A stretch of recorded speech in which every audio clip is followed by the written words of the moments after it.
What's up, heathens? How y'all doing? I'm the Godless engineer, and I critically analyze apologist claims to give you the best arguments and information so that you can stand up and use your voice. Today, we're taking a look at a clip from The Line. If you would like to, please go down below to the description and find a link to The Line and to the live stream that this video clip is coming from. If you enjoyed the video, please consider subscribing to The Line. I host over on The Line at least twice a month, so I hope to see you over there. All right, let's get on into the clip. If you're ready to fuck around and find out what this crazy ass caller's talking about today, then please stay tuned. Who would like to talk about religion as a comfort? Hey there, Shawn. How are you doing? Am I doing on? Pretty good. How are you doing? You are? on? We got you. Not too bad. Not too bad, thanks. All right. So, would you want to talk about specifically? So, I'm not sure where to start here. I've been watching your show quite a bit lately. I've watched a lot of videos of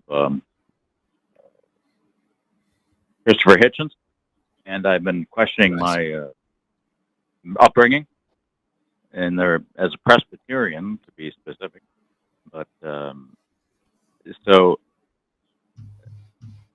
I'm kind of on the borderline between atheist and theist. My question is, or more of a preface it with a background story. My grandmother passed away many years ago, and we're at the burial, and some of my cousins and close relatives were very upset, especially the younger people.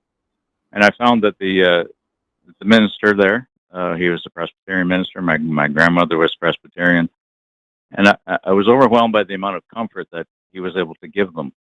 And I thought, is this an aspect of religion that is beneficial?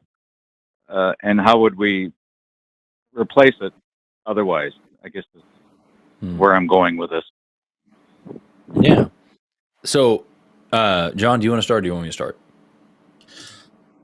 Yeah, well, I mean, I guess I can start. I think that the way that you replace religion in those particular aspects is, through, therapy is great. I mean, if you really are struggling, are struggling with, these kinds of things, therapy can really help you. They can give you a lot of tools.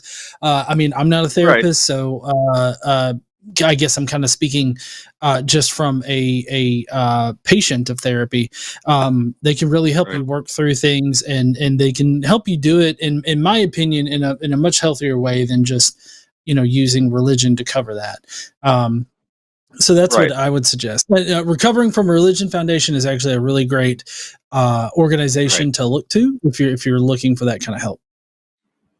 Sure. Yeah, sure. I would say that the issue that I have is, you're talking about, these children were upset that they just lost a loved one. And I get that. Yeah. I've lost some loved ones in my life. And religion did the job of soothing the sting.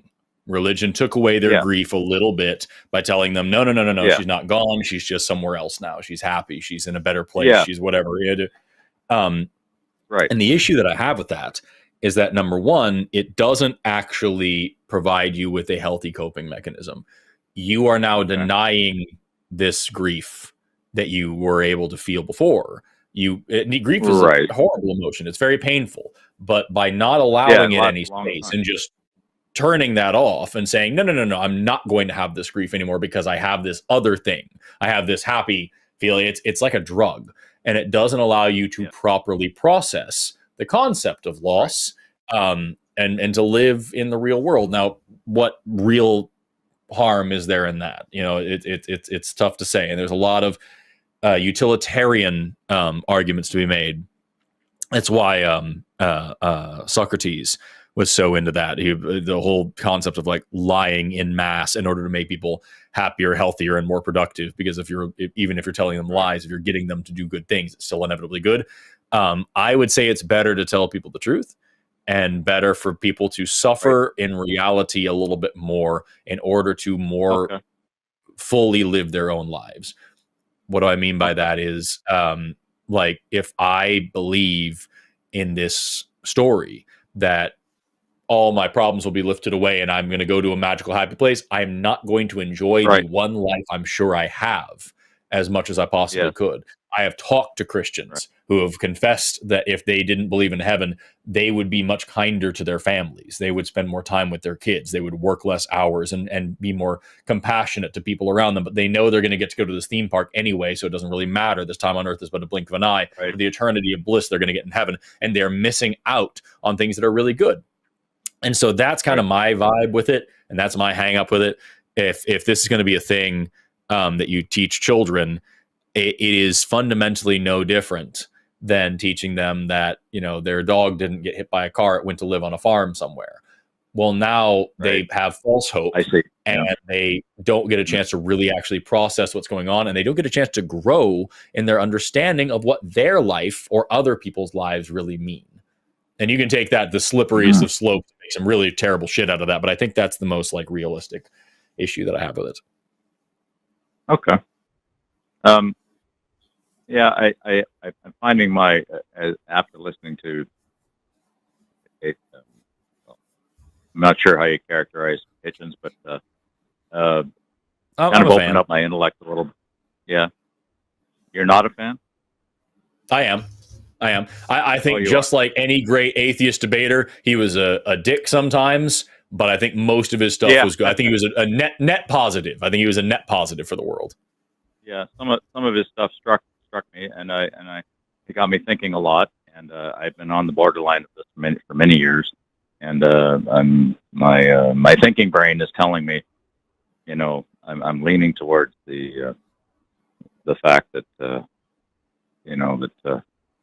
it was something that was invented to help people justify or explain the conditions of their times, and basically it made me think a lot. So I really haven't got much else to comment on at this point. Right. Well, I hope that you can work through it, and it's going to be hard to go through that process of deconstruction, and it's going to be traumatic and painful to reopen some of those wounds and start processing them in a new way. And that can be pretty fucking scary, but holy crap, dude, it's worth it. And you got us and you got Recovering from Religion to help. So feel free to call back and feel free to call them if you have any questions, comments, concerns, or you need some help from here from time to time. All been very helpful, and I appreciate you guys very much. Thank you for taking my call. Thank you, Shawn. No problem. Thank you. Yes. Have a good one. Later. All right, you just do in Canada here. In Canada here, enjoying a beer, as we Canadians are often characterized as. I'll be in Canada a couple of times this year. If you want to come hang out with a bunch of atheists and skeptics, go to Can Reason or Baja Con, and you can kind of see what the vibes are. Where would I find that information about those events? Go to valkailabs.com. That's my website, and I've got a full event schedule there. And Can Reason is coming up in May, and Baja Con is coming up in August, I believe. Excellent. Okay. Well, thank you very much. They're on either side of the country. Yep. See you later. All right. See you, Shawn.